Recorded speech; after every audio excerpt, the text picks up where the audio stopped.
శ్రీ కొణిదెల పవన్ కళ్యాణ్ గారిని మాట్లాడాల్సిందిగా ఆహ్వానిస్తున్నాం.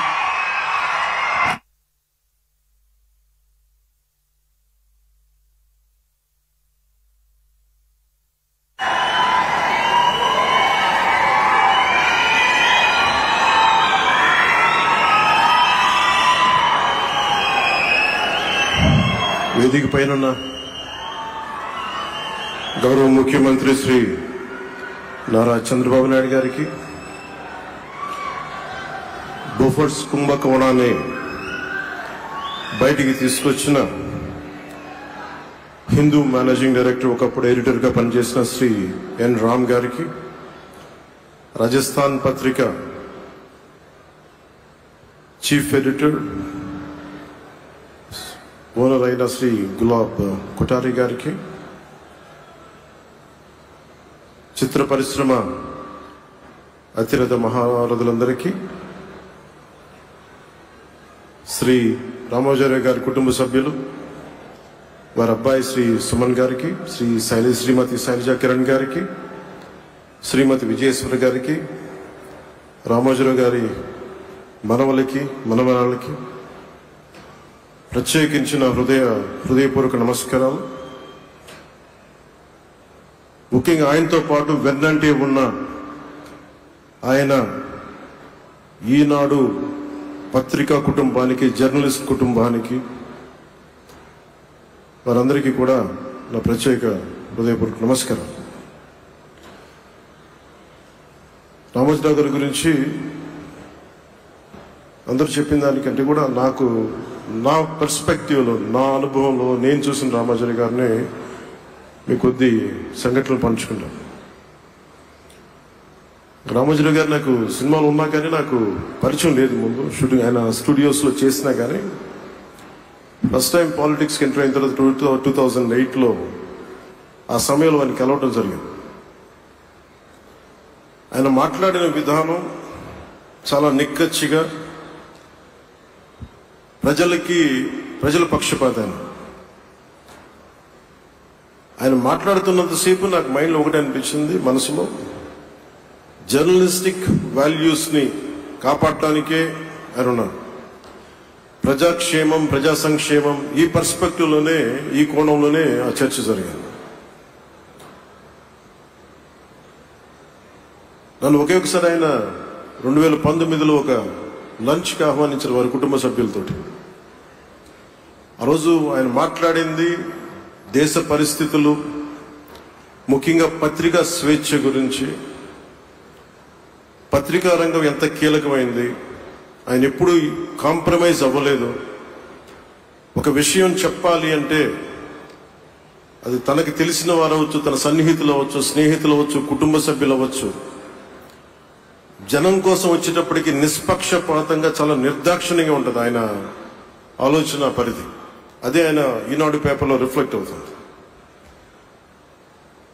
నేను చాలాసార్లు అనుకునేవాడిని, ఒక వ్యక్తికి ఇంత, ఆయన ఆ రోజు లంచ్ తర్వాత కూర్చున్నప్పుడు ఆయన మాట్లాడుతుంటే ఆయన వేదనని నేను చూశాను. ఆయన నలిగిపోతున్నారు.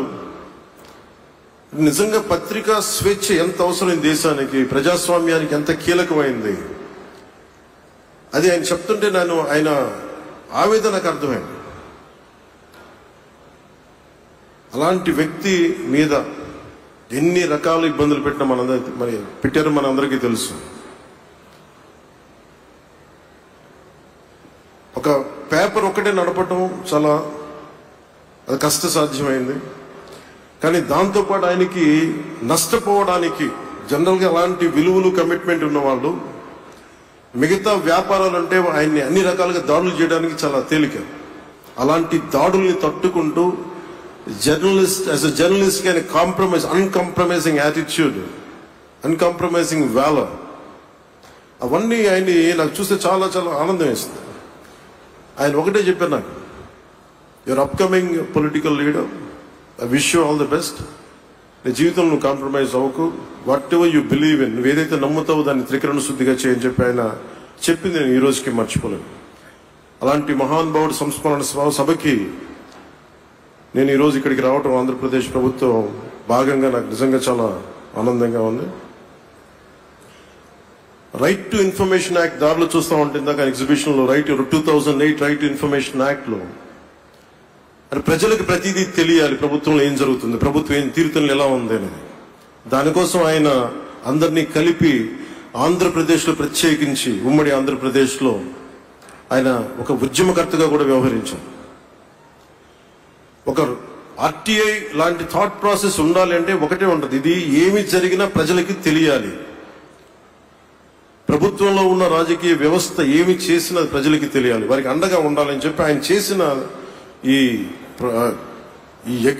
యజ్ఞం చాలా జటిలమైంది, చాలా కష్టమైంది. పత్రికా రంగంలో విస్తరించిందే కాకుండా సినిమా నిర్మాణ రంగంలో కానీ, స్టూడియోస్ కానీ, హోటలియర్గా కానీ ఇవన్నీ చాలా చేసి ఉండొచ్చు. కానీ ఆయన క్రక్స్ ఆఫ్ రామోజీరావు గారిది మోస్ట్ ఇన్స్పిరేషనల్ జర్నలిస్ట్. ఇందాక కొల్లూరు పార్థసారథి గారు చెప్పిన, ఇందాక అమరావతి నుంచి నాయ ఎమ్మెల్యే గారు మాట్లాడినా కానీ, పార్థసారథి గారు చెప్పినా కానీ ఆయనకి ఖచ్చితంగా ఒక విగ్రహం పెట్టాలని. ఎందుకంటే జర్నలిస్ట్ విలువల్ని కాపాడి ఆయన ఎందుకు ఇన్స్పిరేషన్ అంటే ఎన్ని కష్ట నష్టాలు వచ్చినా, ఒక జర్నలిస్ట్ గా ఉండటం వేరు, ఒక పత్రిక అధిపతిగా ఉండి అన్ని ఒడిదుడుకులు ఎదుర్కొని ఆయన కుటుంబాలంతా బెదిరించినా కానీ, ఏమి చేసినా కానీ జనరల్ గా కుటుంబ సభ్యులు కష్టం వస్తే నలిగిపోతాం. కానీ అది కూడా దాటుకొని నేను నా జర్నలిస్ట్ వాల్యూస్ నేను కాంప్రమైజ్ అవును, ఏదైతే జరగనని చెప్పి ఆయన కూర్చోబెట్టి at the cost of his family members also he vent ahead and uphold the journalistic values. వారికి దానికి చాలా చాలా సాహసంగా నాకు చాలా ఆనందం వేసింది. ఆయన ఆఖరిలో ఎలక్షన్ రిజల్ట్స్ వస్తాయి, ఎప్పుడు వస్తాయి వీటన్నిటి అనుకున్న టైంలో నేను ఒకటి అనుకున్నాను, ఆయన ఆరోగ్యం క్షీణిస్తూ ఉంది, బాగుండు, ఆయన ఈ విజయ వార్త వింటారా లేదా అనేది నేను ఒకటి ఆలోచిస్తూ ఉన్నాను. సో నేను శ్రీమతి శైలజా కిరణ్ గారిని, సుమన్ గారిని, శ్రీమతి విజయశ్రీ గారిని అడిగినప్పుడు నేను ఒకటి అడిగాను, ఆయన విన్నారా అండి, ఆయనకి మాటలు వినిపించినాయా? అందరు చెప్తారు ఆయనకి వినిపించట్లేదంటే లేదు, చాలా ఒక 24 గంటలు ఆ విజయాన్ని దశాబ్దం పాటు నలిగారు, దశాబ్దంన్నర పాటు నలిగి ఆయన్ని నలిగిన తర్వాత ఆయన అలాంటి వ్యక్తి విజయ వార్త వినకపోతే అక్షోభిస్తుందేమో ఆత్మ అనిపించేది. కానీ విజయ వార్త వినే ఆయన పరమదించారు. అందుకు నాకు చాలా ఒక తృప్తినిచ్చింది. అలాంటి మహానుభావులకి నా నివాళులు అర్పిస్తూ ఆయన నుంచి ఎవరైనా నేర్చుకోవాల్సింది, ప్రజాస్వామ్యాన్ని పరిరక్షించడానికి ఎవరి స్థాయిల్లో, ఒక పత్రికాధిపతిగా కావచ్చు, ఎవరు ఏ స్థాయిలో ఉన్నా దాన్ని మనం కాపాడాల్సిన అవసరం ఉంది. అలాగే ఆయన జర్నలిస్టిక్ వారసత్వ ప్రవాహం అంటే ఉదాహరణకి ఈనాడు, ఈటీవీ తాలూకు ప్రెజెంటేషన్ ఆఫ్ న్యూస్ చాలా న్యూట్రల్ గా, అన్బయాస్డ్ గా ఉండదు. ఏదైనా విషయం చెప్పేటప్పుడు నా గురించి ఎంత రాస్తారో, నన్ను తిట్టాలనుకున్నప్పుడు అంతే తిడతారు. అంటే నువ్వు చేసే పనిని బట్టే గుర్తిస్తారు తప్ప నాకు తెలుసు కదా అని చెప్పి మళ్ళీ దానికి ఫేవరెటిజం ఉండదు. అది తెలుగుదేశం పార్టీ కావచ్చు, ఇంకొక పార్టీ కావచ్చు, కాంగ్రెస్ కూడా కావచ్చు. కాంగ్రెస్ చేస్తే కాంగ్రెస్ ని ఆయన్ని పైకెత్తిన సందర్భాలు ఉన్నాయి. అలాగే ఏ పార్టీ తప్పులు చేసి నచ్చని, ప్రజలకి ఇబ్బందికరమైన సంఘటనలు జరిగినప్పుడు ఏం మాత్రం వెనకాడకుండా ఫ్రంట్ పేజీలు వేసేవాడు. ఫ్రంట్ పేజీలో మరీ చాలా బలంగా చేసేవాడు. సో అందుకే నాకు అనిపించింది ఒక జర్నలిస్టిక్ వాల్యూస్, ఆయన తాలూకు వారసత్వ ప్రవాహం ప్రతి జర్నలిస్టు పుణికిపుచ్చుకోవాలి, అది తీసుకోవాలి. ఒక నది ఒక ప్రవాహం వెళ్తున్నప్పుడు మన స్థాయి, అది నువ్వు ఒక చిన్న బకెట్తో తీసుకుంటావు, చెంబుతో తీసుకుంటావు, ప్రవాహంలో నీళ్లు ఉన్నట్టుగా రామోజీరావు గారి జర్నలిస్టిక్ వారసత్వ ప్రవాహాన్ని మనం ఎంత తీసుకుంటాం అనేది మన స్థాయిని బట్టి ఉంటుంది.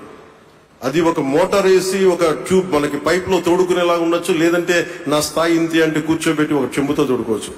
అలాంటి అపరిమితమైన ప్రవాహం, ఆగని ప్రవాహం, ఉధృతమైన రామోజీరావు గారి జర్నలిస్ట్ వారసత్వ ప్రవాహం ఈ రాష్ట్ర ప్రజలందరూ కూడా, తెలుగు ప్రజలందరూ కూడా దాని నుంచి మనకి ఒక స్ఫూర్తిని తీసుకోవాలని మనస్ఫూర్తిగా కోరుకుంటూ, నాకు అవకాశాన్ని ఇచ్చిన నా సహచర మంత్రివర్యులందరికీ, ఇక్కడికి వచ్చిన ప్రత్యేక ఆహ్వానితులుగా వచ్చిన జర్నలిస్ట్ పెద్దలందరికీ, పత్రికా ప్రతినిధులందరికీ, ఇక్కడికి వచ్చిన అతిథులందరికీ, విశిష్ట అతిథులందరికీ ప్రత్యేకమైన ధన్యవాదాలు తెలియజేసి